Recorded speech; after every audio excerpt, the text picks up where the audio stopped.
অহা 6 তাৰিখে ৰাজ্য চৰকাৰৰ শিক্ষা বিভাগে প্ৰাথমিক শিক্ষাৰ শিক্ষক শিক্ষয়িত্ৰীসকলৰ চূড়ান্ত ফলাফল ঘোষণা কৰিব। অৰ্থাৎ আজি এই ঘোষণা কৰাৰ প্ৰক্ৰিয়া সমাপ্ত হ'ব। 9 তাৰিখে আকৌ এবাৰ মই কৈছোঁ যে 9 তাৰিখে আমি প্ৰাথমিক বিদ্যালয়ৰ শিক্ষক শিক্ষয়িত্ৰীসকলক নিয়োগ পত্ৰ প্ৰদান কৰিম।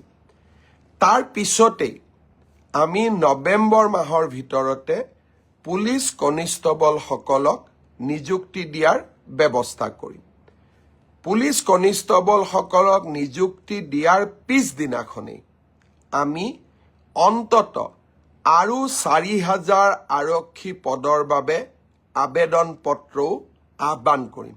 অৰ্থাৎ নিযুক্তিৰ পৰম্পৰা আমি চলাই ৰাখিম, যাতে অসমৰ যুৱক যুৱতী কেতিয়াও আশাহত হ'ব নালাগে।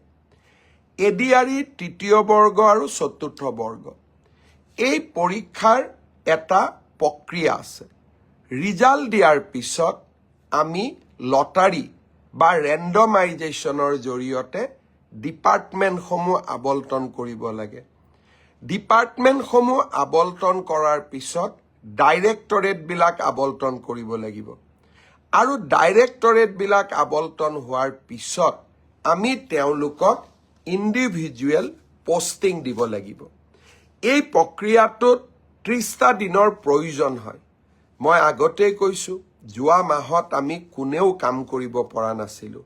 মই চেষ্টা কৰিছোঁ নৱেম্বৰৰ শেষত নহ'লে ডিচেম্বৰৰ প্ৰথম ভাগতে এডিআৰইৰ চতুৰ্থ আৰু তৃতীয় বৰ্গৰ আমি নিযুক্তি পত্ৰসমূহ বিতৰণ কৰিম। প্ৰক্ৰিয়াটো চলি আছে, প্ৰক্ৰিয়াটো চলিব দিয়ক, কাৰণ এই প্ৰক্ৰিয়াটো স্বচ্ছ হোৱাৰ প্ৰয়োজনীয়তা আছে। এইখিনি সময়ৰ মাজতে আমি পোষ্ট গ্ৰেজুৱেট আৰু গ্ৰেজুৱেট টিচাৰৰো নিযুক্তিৰ কাম হাতত ল'ম। আপোনালোকে দিয়া অপশ্যন অনুসৰি আপোনালোকক যাতে আমি নিযুক্তি দিব পাৰোঁ, তাৰ বাবে শিক্ষা বিভাগে ইতিমধ্যে কাম হাতত লৈছে। মই খুব সোনকালে আপোনালোকক নিযুক্তিৰ তাৰিখটো জনাম। স্বাস্থ্য বিভাগৰ নিযুক্তিও এই মাহতে আমি প্ৰদান কৰিম।